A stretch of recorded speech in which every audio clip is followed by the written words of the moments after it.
Wake that ass up. Early in the morning. The Breakfast Club. Morning, everybody. It's DJ NV Angela Yee, Charlamagne the God. We are the Breakfast Club. We have a special guest in the building. Yes, indeed. Marianne Williamson. Welcome. Good morning. Thank you. Good morning. First of all, I like you already for two reasons. One, you're a Cancer like me. Your born day is what, July 8th? July 8th, what's yours? July 8th. June 29th. Uh-huh. So that means you're sensitive and emotional and you feel everything. Yeah. And I also like you because you want to give $100 million in reparations. No more than that. To black people, more than that. 200 to 500 is the number that I sort of landed on. Ooh. All right, let's talk about it. How do you plan to do that? Well, I think that we could have a Reparations Council or board of trustees, as it were, and the money could be paid out in, let's say, 20 years, 30 years, and it would be paid for projects of economic and educational renewal. And strictly to the African descendants of Yes, of course. Why do you want to do that for black people? Well, I don't, it's interesting you say that for black people. I think it's for America. I think that if you look at the historical arc of race relations between whites and blacks in America, I think, I don't believe that the average American is racist. I don't. But I do think the average American is vastly undereducated or underinformed about the history of race in America. And behind the facts, which too many people don't know, lies such an enormous emotional reality. 2.5 centuries of slavery. Yes. Followed by another 100 years of institutionalized violence, white supremacy. And when you look at that and you look at the arc of our history, which I think in many, many ways Americans have lost connection to, and you realize what the civil rights movement did accomplish, and yet what has not yet been accomplished. The externalities of segregation were dismantled. The next year, the Voting Rights Act, although that's been chipped away at, and in many ways we're sliding backwards now with mass incarceration, et cetera. But more to the point, at the end of the Civil War, General Sherman promised 40 acres and a mule. That's right. And that 40 acres and a mule would have given to a formerly enslaved population the chance to start over. I mean, if you were slaves, you certainly had skill sets, right? So that 40 acres and a mule, think what that would have meant. So most of them did not receive it. Those who did receive it, in most cases, it was taken away. So the economic restitution piece simply was never handled yet. I mean, it's like if you and I have a difficulty in our relationship, it might take more than one conversation, more than one chapter of healing. Yes. And that's how I look at it. I don't want to minimize any of the successes, sacrifices, or struggles of any of our ancestors, black or white, but this is a piece we have not handled yet. And I believe that after 60 years, you had the end of the Civil War, another 100 years before the Civil Rights Movement. Now it's been another, 50, 60 years, and it's time for the next piece. And I believe that that's economic restitution in a way that was never, because the gap was never closed. Never. It was never closed, and we're living with the legacies of that. And I think that it would be a great gift to our children. Let's go back. Let's find out why you want to run for president. Because we didn't even start there. So you're running for president in 2020. Why? Well, it's interesting. The reparations is only one example of issues where I feel the conversation that dominates our politics does not go deep enough.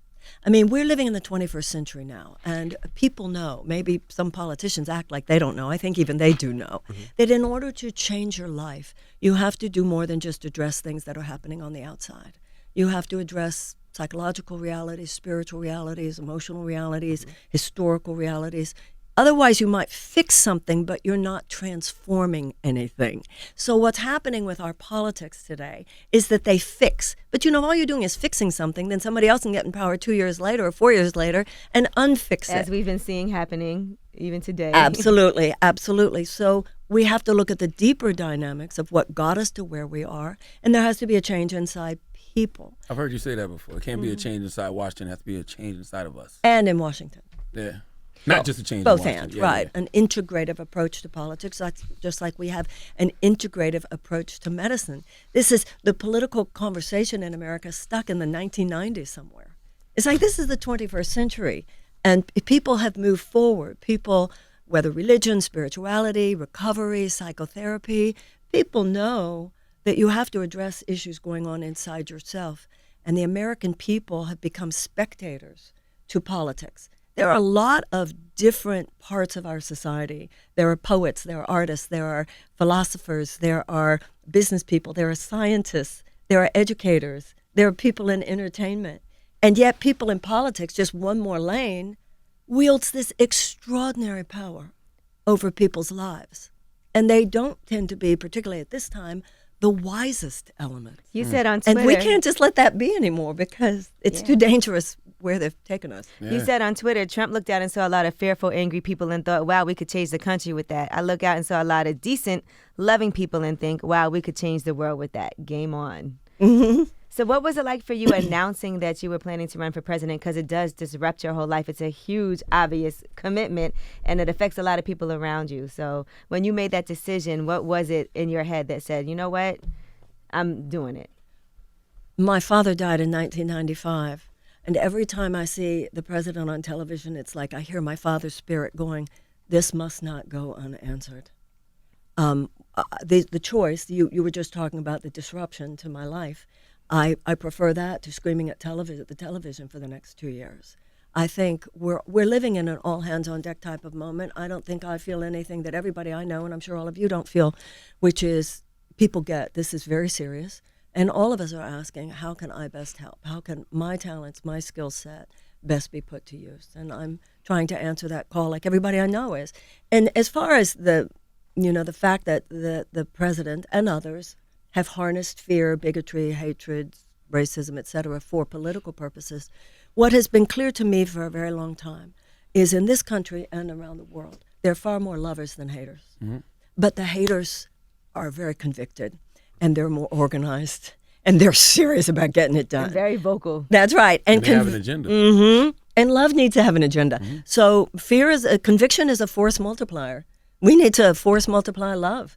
We need more than just small random acts of kindness. We need huge strategized acts of doing the right thing. So whether it's reparations or any of the other issues I talk about, it's time to get real and get serious and lay it down and stop taking these namby-pamby incremental approaches that will just delay the ultimate catastrophe. I think your phone's going off. Is that your phone? Oh, I'm so sorry. Oh, that's yours? I was like, what? phone. I've never heard that chime Yeah, that's what I said. It must be her phone going off. Is it in your bag or your coat? Is that a family member? I or anything guess. Like I that mean, that You you want to might put it on Do Not Disturb? Of course, I don't wanna touch the apologize. bag. Yeah, just take it. I You wanna can get touch my the bag. reparations There's deserved. nothing in there that I have to be embarrassed about. I'm so sorry. No hot sauce? That's okay. I'll find it somewhere. Are you sure it's not in your coat? Am I what? Your coat? Your maybe? jacket. No, it's in Okay. here. That much I That's know. the thing about I'll having find those it. big bags. You can never she find your got it. phone. There you go. Yeah, that's right, because it doesn't have back pockets. Yeah. Okay, I'm sorry. I apologize. Are you all good? There Okay, You go. it's cool. Boom. Want to put it? You got it? You good? Yeah. No, thank you. There you go. What a nice What a guy. nice gentleman over there. Yeah, Now, really. When we talk about reparations, Yes. are we talking about giving individuals checks? Or are we talking about restitution and doing things in communities that will benefit people? I think that should be for Black America to decide. If I owe you money, I don't get to tell you how to spend it. Ooh, So I like that. I think that I think the really big deal is the selection of this Reparations Council, and there are some very profound scholars, people like Professor Darity, Ta-Nehisi Coates. There are many people who have done years of work on this, and the issue would be the very important task of choosing the council, the very important task of negotiating the amount, and the stipulation in my mind would be for economic and educational renewal. And then obviously if the United States is going to hand over that kind of money, I'm not saying they should have no input, but it's not for white America to decide those particular issues. Where is this money coming from? Because there's white people watching this right now saying she is out of her damn mind. Yeah. Well, first of all, I even want to take it. There are two things that you just said. So where's the money coming from, and also white people saying she's out of her mind. I'd like to speak to both. Which one do you want me to speak to Both. first? Okay. So I have, because I'm running for president, I've spent quite a bit of time in Iowa, one of the whitest states in America. I spent a lot of time in New Hampshire, one of the whitest states in America. And I get applause every time I talk about this. Because when you actually paint for people the historical picture, the timeline, it's not unreasonable. It's like, wow, yeah, well, we still owe that money.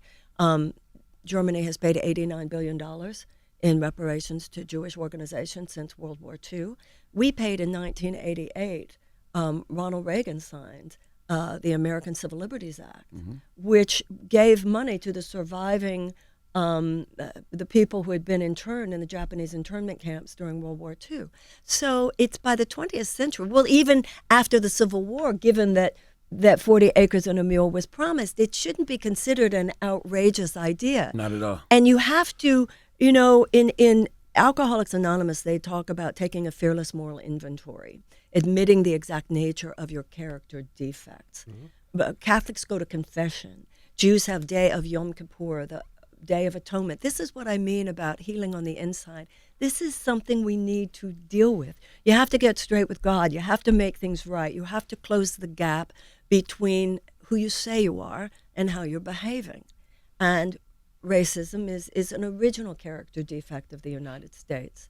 And I believe the universe is merciful, but you have to make things right. I agree with all that, but where's the money going to come from? Okay, where's the money going to come from? Well, of course, that's what, we're never asked that when they want to have a $2 trillion tax cut for the very wealthiest among us. They never ask that when they want to invade a country. Both of those misadventures were $2 trillion. They find that money somewhere. Every bit of money that is put into education, every bit of money that is put into something that is going to unleash the spirit of people is money that is put into your economy. That's where money comes from. Money comes from people being able to be. That should be our economic policy. There's nothing about our current economic system which has anything to do with long-term economic planning. It's a leeching from the future. If you want to see the real entrepreneurial spirit of the American people, go to any kindergarten anywhere in this country. So to me, anything that unleashes that money is going into allowing people to become all they can be. And the more individuals become all they can be, they create more, they produce more, and they spend more. So this is investment. So basically, y'all find them, y'all get money for everything else. Y'all can find money for reparations. Well, but to me, the whole reparations, in my mind, and as I see my candidacy and my campaign and what would be my presidency, is part of a large picture of issues where, yes, it is, among other things, an entirely different vision of where economic good comes from. We have had 40 years of an economic system which was sold to us with the idea that this will lift all boats if you just give all the money to a few people at the top. I think after 40 years, the evidence is in. It's bullshit. It has destroyed our middle class. It has led to the largest income inequality since 1929. It has left 40% of Americans truly struggling. As Van Jones said, black people have a boat, but it's a hole in it. So when the tide rises, the boat doesn't go up. And many white people do, too. Mm-hmm. There are more white people actually living in poverty than black people, more black people percentage-wise. So they didn't go through slavery, yeah. though. Well, obviously, I'm not disagreeing with that. My, reparations is a big piece of that. I'm just saying that the economic decimation of the last 40 years has, it's damaged the American people, and more importantly, it is an undermining of democracy itself. Louis Brandeis, the Supreme Court Justice, late Supreme Court Justice, said, "You can have large amounts of money concentrated in the hands of a few, or you can have democracy. You cannot have both." So what we've done, of course, is just remove such large portions of the public treasury into the hands of a very few people that we've basically reverted to an aristocratic system. And in 1776, we repudiated that. We just need to repudiate it again. The American Revolution is an ongoing process in that sense. Now, Oprah's a great friend of yours. Yeah, that's when I first heard you on her Super Soul conversation. Yeah, so what did she say about you running for president in 2020? Well, I don't want to, reveal anything that she's ever said to me, but she who is she not supportive of becoming all that they can be? And, so you have her endorsement? No, I wouldn't say that. No. She will do what everybody will do, and that's, I'm sure. I mean, true of everybody, all of you. I don't think it's true of me because I'm clear who I want, but everybody else is going to be listening, weighing in. And you have a year to really think deeply and listening to people, and I'm sure she will do what everybody will do, which is in about a year. What made you decide to run Democrat and not independent?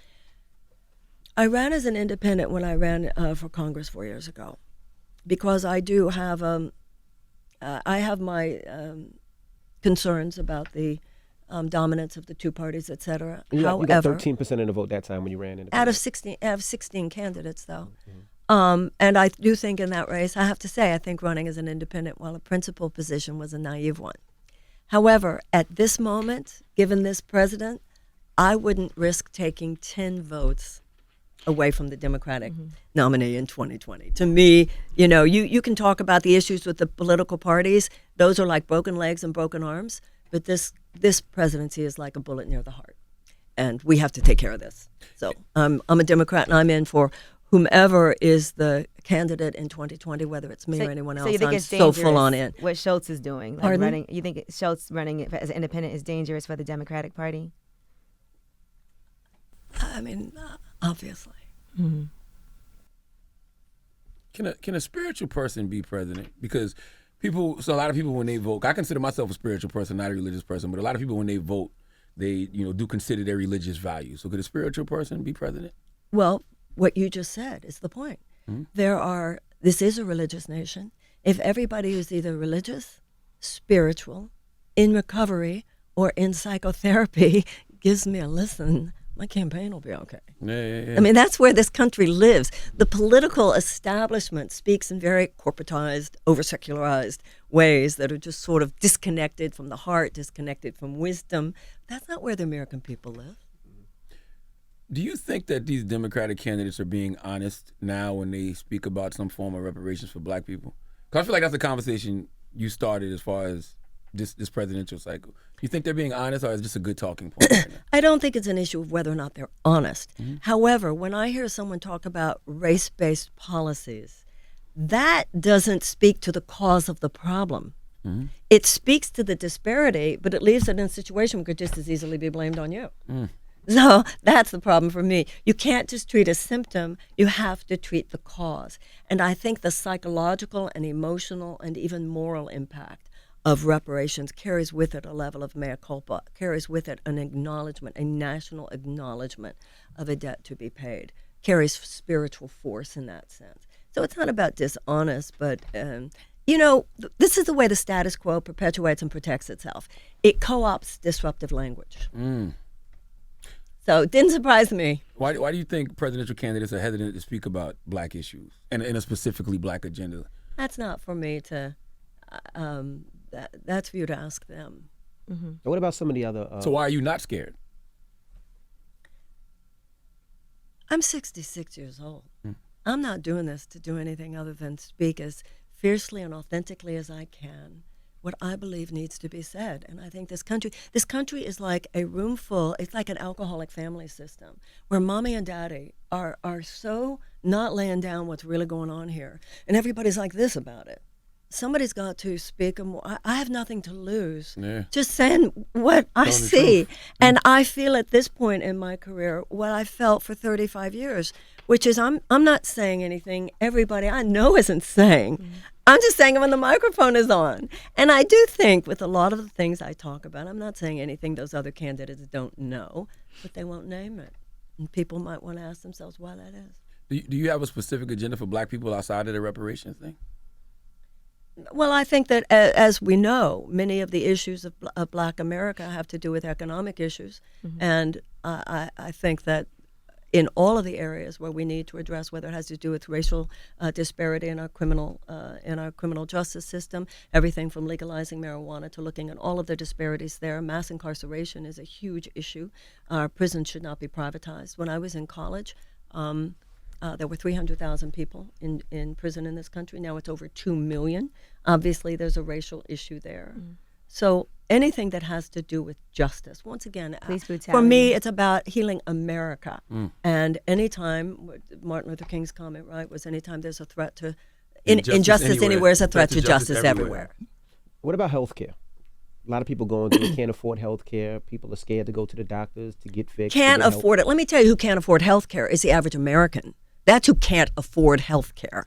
So when a bunch of people who have health care say, well, we just can't afford to give universal health care, there's your veiled aristocratic system right there. As I not only believe but experience, because I'm around this country a lot, there are too many people living with this chronic economic despair too many people. What am I going to do if I get sick? What am I going to do if one of my kids gets sick? How am I going to pay for my kids to go to college? How am I going to pay off these college loans? And how much money? We've all heard recently about the people who are dying because they couldn't afford their insulin. Either this is a country, a government of the people, by the people, and for the people, or let's stop pretending that we are. We know and it's just not, admit we know that it's not. Therefore, universal health care is what you do, like every other advanced democracy, if in fact your government is of the people, by the people, and for the people. Once again, you unleash universal health care. It would be such a sigh of, so much more productivity, so much more creativity, so much more money in the pockets of people that they're now spending on health care. So the idea of who can't afford it, the people who've been taking the money for the last 40 years would maybe have to give up just a little. When did you first start using your white privilege to combat prejudice? I was raised in a home, a very politically conscious home. My father was an immigration lawyer. My father took us to Vietnam in 1965 to show us what war was. In my, I think it was my third book called Healing the Soul of America that came out in 97. In 1997, I was talking about reparations, mass incarceration, wealth inequality. I was raised in the tradition of Tikkun Olam to repair the world, and it's never not been part of who I am. So you've been a reparations advocate for a long Yeah, time. that book came out in 97. Do you think that's the greatest American travesty? Slavery? What happened to the African slaves that were brought over? Well, it's certainly our original character defect, but we've picked up another one on the way. So, which was the other one? What's the other one? Well, since World War II, I think militarism has become a character defect. We have a national security agenda, which is based more on preparedness for war than on the goal of waging peace. And after Vietnam, after Iraq, this is another area where I think we have atonement to do. The United States should be leading the world in peace creation. And peace creation, the factors most involved in that are expanding economic opportunities for women, expanding educational opportunities for children, and ameliorating unnecessary human suffering wherever possible. But because we have an economic system, we all know we do, where advocacy for short-term profit maximization of huge multinational corporations is placed before advocacy for the well-being of our people and our planet, and the government is little more than a system of legalized bribery, right, at the behest of this system, then if you look at how that plays out in every field, how it plays out in our Defense Department, and this is not the military's fault, but the way it plays out is that huge military contractors, just like President Eisenhower, Republican president, warned us, who had been the Supreme Allied Commander in World War II, warned us about the military-industrial complex. So there are huge corporate profits to be made by, for instance, the fact that the United States will, for the sake of a $100 billion arms sale to Saudi Arabia, even though we know that those arms are being used, that equipment is being used to support the Saudi Arabian war in Yemen, in which tens of thousands of people have starved, including all those children. And Mike Pompeo says, our Secretary of State says, well, we can have strategic partnerships with people who do not share our values. No, we can't. That means you have sacrificed your values. America used to be seen as a moral leader. Right. So the point here is that expanding economic opportunities for women, educational opportunities for children, ameliorating unnecessary human suffering would not make any corporate profits. We don't have a covert corporate takeover of the U.S. government. We have an overt corporate takeover of the U.S. government. The man who is now the interim head of our Defense Department was a 30-year executive at Boeing. You know, the guys who had the Environmental Protection Agency, now it's an ex-chemical company exec. Before him, it was an oil company exec. In this administration, the first Secretary of State had been the CEO of Exxon. So I believe when it comes to our international policies, we should see large groups of desperate people as a national security risk, because desperate people do desperate things. and desperate people are more vulnerable to ideological capture by genuinely psychotic forces. But that's true whether it's a corner of the United States, a city with gangs, or a corner of another country with terrorism. So your administration would be very diverse.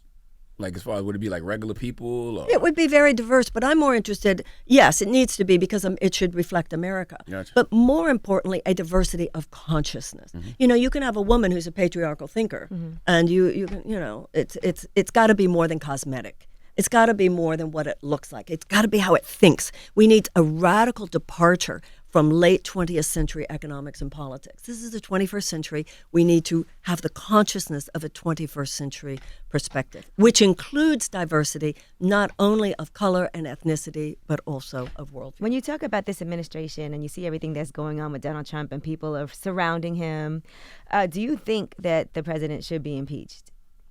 And do you see that coming? There are two questions for me. Should he be, and should they do it?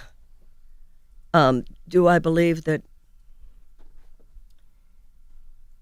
you know, the Senate would not remove him from office? You know, even if the House impeached him, the Senate would not remove him from office, given the Republican acquiescence to his agenda. So the people who are in charge of that decision, Nancy Pelosi, et cetera, have a lot to think about there, and I'm glad it's not my ultimate decision to make. Mm-hmm. Why do you think so many white women voted for Donald Trump? You know, it's interesting that you asked that question, because I was just going to say, going back to, we had never gotten around to white people not being open to reparations. Mm-hmm. It's interesting. I don't think whether it has to do with white women voting for Trump or anybody voting for Trump, I think it's important for all of us to realize that Trump did not win because of them. Trump won because of how many of us did not vote. And this is just math. How many people who do not agree with the president did not vote, how many people who do not agree with the president voted for third party. That's just the numbers. Mm-hmm.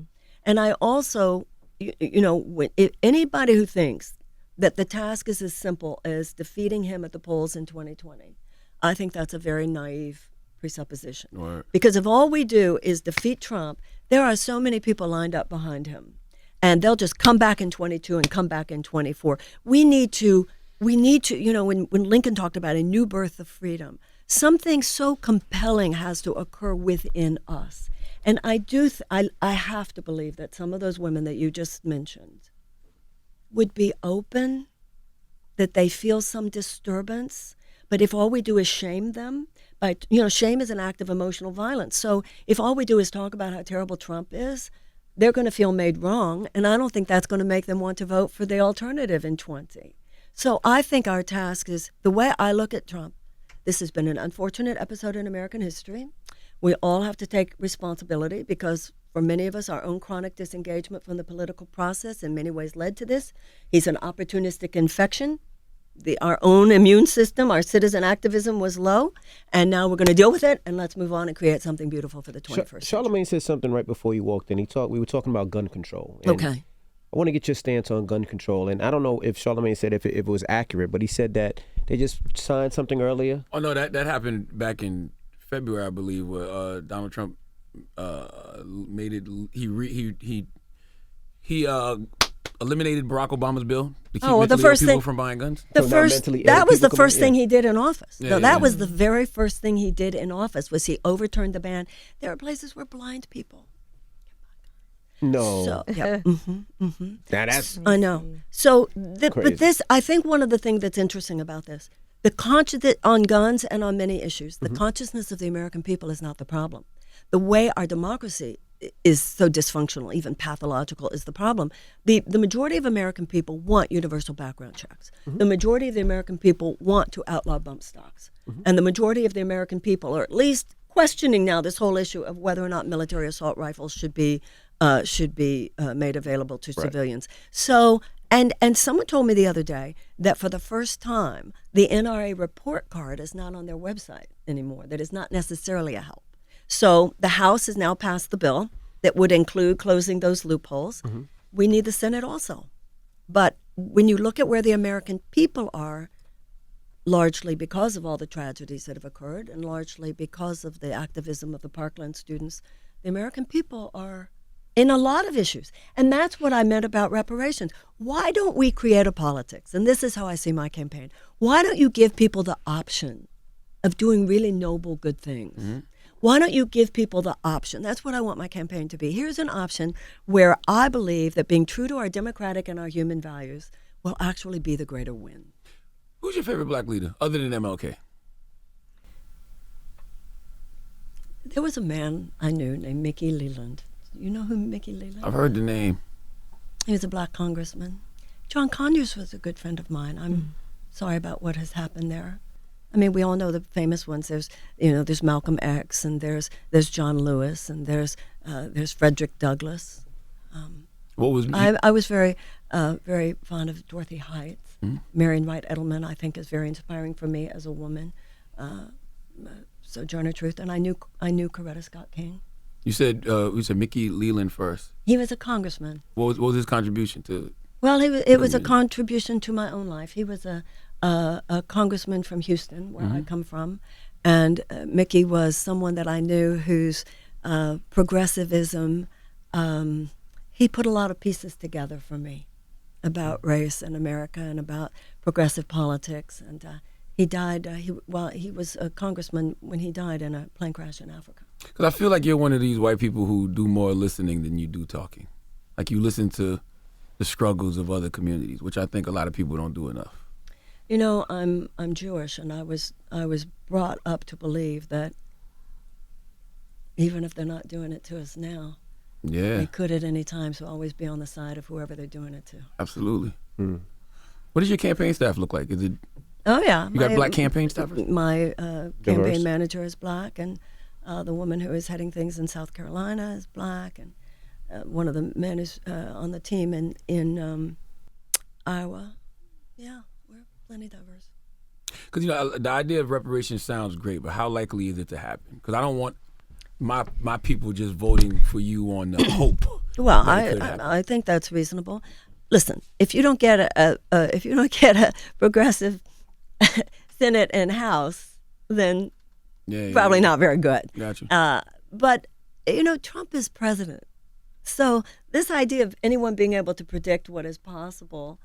Somebody said to me, what's your strategy? We're living in the 21st century now. To me, even strategy, the word, comes from this very linear conceptualization of how life operates. To me, there's a power that emanates from a fiercely articulated truth.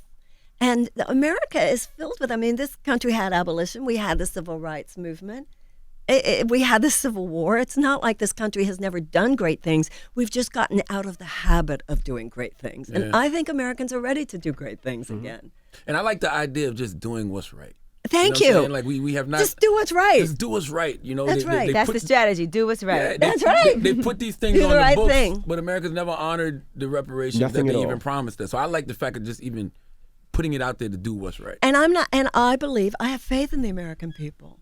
I have faith in the American people. I have faith in, if he has harnessed fear and hatred for political purposes, let's harness love and decency and dignity for political purposes. I give people, every generation should live for more than just itself. Mm-hmm. It should live in honor of our ancestors and devotion to our grandchildren. Americans have lost, partly because there are so many states that don't even teach American civics and history. Too many Americans have lost the through line of what's been before. Mm-hmm. And without that, you don't have a sense of moral responsibility to generations that come after you. But I see it all the time when people do connect the dots, because the dots have been scrambled. But when people do connect the dots, like I said, I get applause for that idea in Iowa and New Hampshire. Yeah. I see so much positive energy coming from you. Like, you're so positive, She's so a cancer, caring, bro. so loving. This Cancer woman, I think men are. This What'd game. you say? I said a cancer woman, because I think cancer men, I don't know. We're the same. Yeah, but this game is so nasty, and Donald Trump is so nasty. Are you ready to fire back as just this nasty, or is it one of those things where whatever he throws at you is I'll pray for him? Like, what can we expect from you in that way? You know what Ronald Reagan used to say? What? There they go again.